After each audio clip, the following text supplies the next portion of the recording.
మంగళగిరి ప్రజలకు నేను హామీ ఇచ్చాను. చెక్ పెట్టండి, నేను ఆదేశాలు జారీ చేస్తాను జరిగింది. ఓకేనా? హాయిగా ఆన్ ద రికార్డ్ అంటే హాయి కెమెరాలో మనం ఆడుకున్నాం. ఎందుకంటే జరుగుతున్నాయి దాని మీద వైసీపీ తెలుగుదేశం కార్యకర్తలు కార్యకర్తల మీద దాడులు ఇక్కడ గత 12 రోజులుగా ముగ్గురు తెలుగుదేశం పార్టీ కార్యకర్తలు వైకాపా పార్టీ చంపింది. దానికి సమాధానం చెప్పమనండి.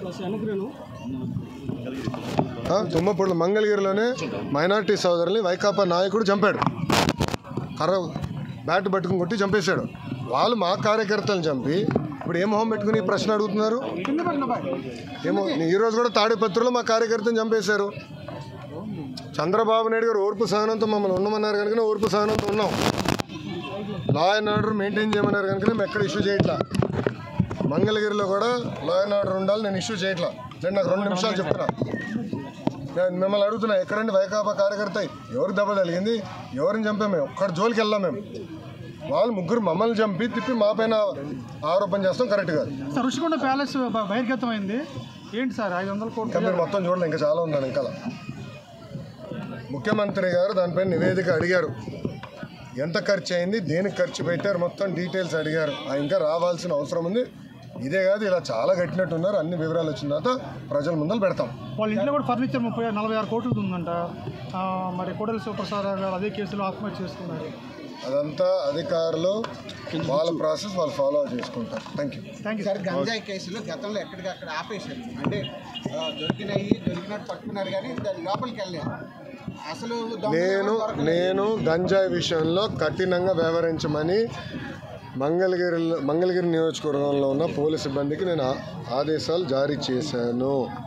మొదటి 100 రోజుల్లో గంజాయి ఫుల్ స్టాప్ పెట్టాలని నేను చెప్పాను. ప్రత్యేకంగా నేను డీజీ గారిని కలిసి హోంమంత్రి గారిని కూడా కలిసి నిన్న రాత్రి కూడా హోంమంత్రి అనిత గారితో కూడా మాట్లాడటం జరిగింది. పాదయాత్రలో గంజాయి వల్ల కుటుంబాలు ఎలా నాశనం అయినాయో నేను చూశాను. మీరు కఠినంగా వ్యవహరించాలని ఆమెను కోరాను. మేడం గారు కూడా సమీక్ష పెడతాన్నారు, సభ్యుతో రివ్యూ చేస్తా అన్నారు. ప్రజలందరూ చూస్తారు కదా, మొదటి 100 రోజులు గంజాయికి ఫుల్ స్టాప్ పెట్టే బాధ్యత తెలుగుదేశం, జనసేన, భారతీయ జనతా పార్టీ ప్రభుత్వం తీసుకుంటుంది. మంగళగిరి అభివృద్ధి మీద మీరు ఎలా కట్టుకోండి? మంగళగిరి అభివృద్ధి చాలా హామీలు ఇచ్చారు స్వామి. 10 రోజులు కూడా అవ్వలేదు స్వామి. అది కాదు, మీడియా మిత్రులందరూ వెళ్ళి 10 సంవత్సరాలుగా పనిచేసిన శాసనసభ్యుడిని అడగాలి ఏం చేశారు.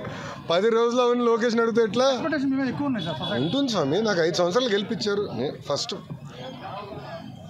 భూములు దశాబ్దాలుగా ప్రజలు నివసిస్తున్న భూముల్ని రెగ్యులరైజ్ చేసి శాశ్వత భూ హక్కు కల్పించాలి మొదటిగా నేను హామీ ఇచ్చే దానికి కట్టుబడినా. డ్రైనేజు, రోడ్లు ఏర్పాటు చేయాలని గతంలో నేను హామీ ఇచ్చాను, ఏర్పాటు చేస్తాము. ఇంతేకాకుండా స్వర్ణకారులకి ఇక్కడ గోల్డ్ క్లస్టర్ ఏర్పాటు చేస్తాను, హామీ కట్టుబడినా. దాదాపు ఒక 10 కీలకమైన హామీలు ఇచ్చిన వ్యక్తి మీ లోకేష్. తప్పనిసరిగా పద్ధతి ప్రకారం చేసుకుంటూ వెళ్తాను. ఇంకా శాసనసభ్యుడిగా ఇంకా మేము ప్రమాణ స్వీకారం చేయలేదు, అది ఈ వారం జరుగుతుంది. ఇంకా నేను రివ్యూలు చేయలేదు. ఎంటీఎంసీ కానివ్వండి, ఇతర ఎనర్జీ డిపార్ట్మెంట్ కానీ, వ్యవసాయ శాఖతో కానీ